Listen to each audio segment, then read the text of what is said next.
Hello, I'm sorry about that. Good evening, everybody. My name is nguyen, and today in this ground, I would like to present to you one of the most closest topic to all of us here. It is pollution.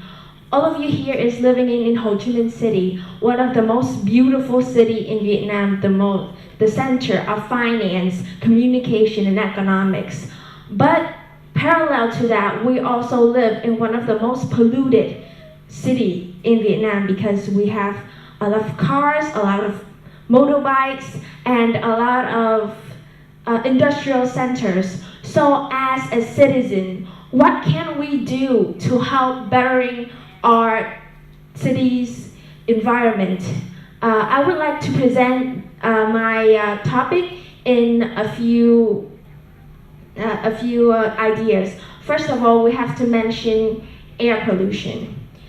Tourists from all around the world came to Vietnam to experience the tropical and the humid weather and exotics. But they did not know that Ho Chi Minh City was so crowded and so polluted because every time we go out, we have to put a mask. Why is that? We use too many motorbikes. There's motorbike here everywhere, and there's traffic jam every single day. So the problem is easy. We need to decrease the number of motorbikes. People need to put aside their personal convenience to focus on a grander, a more objective, a bigger object is that to help maintain the environment of our cities by using public transportations and bikes. You know that using bikes, you can also exercise a little bit, huh? Secondly is sound pollution. We're staying here, we can't see, we can't hear anything outside. But the problem is every time we go out and we pick up the phone, we can hear the other person in the other line have to scream through the sound of traffic and people talking.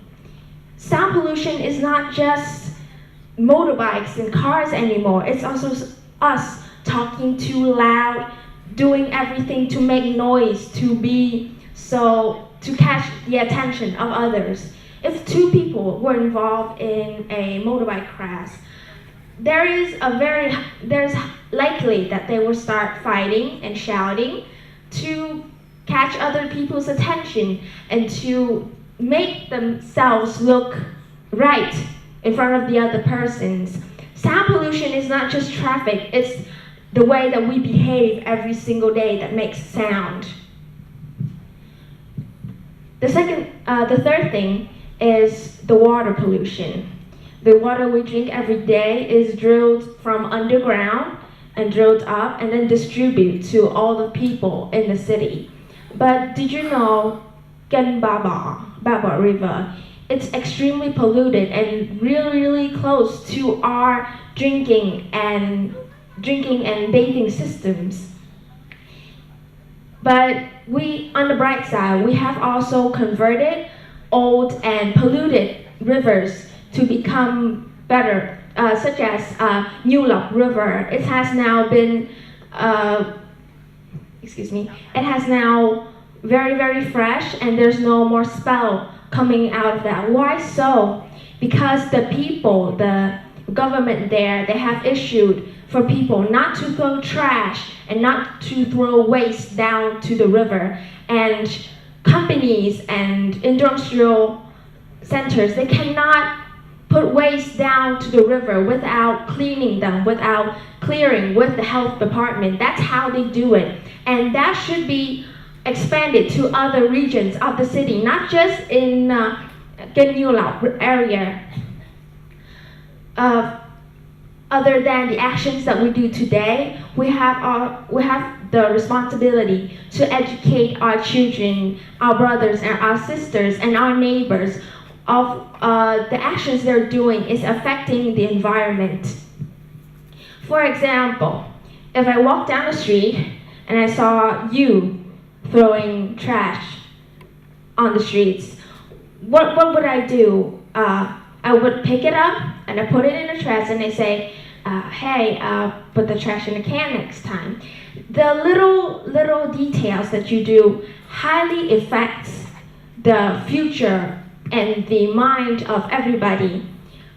We must bear in mind that we are responsible for the environment, not just for today, but for years and thousands of years and millions of years more. Our children, our descendants will continue to walk this earth.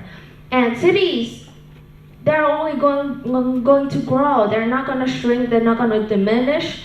So our responsibility here is large. And the actions are actually very simple.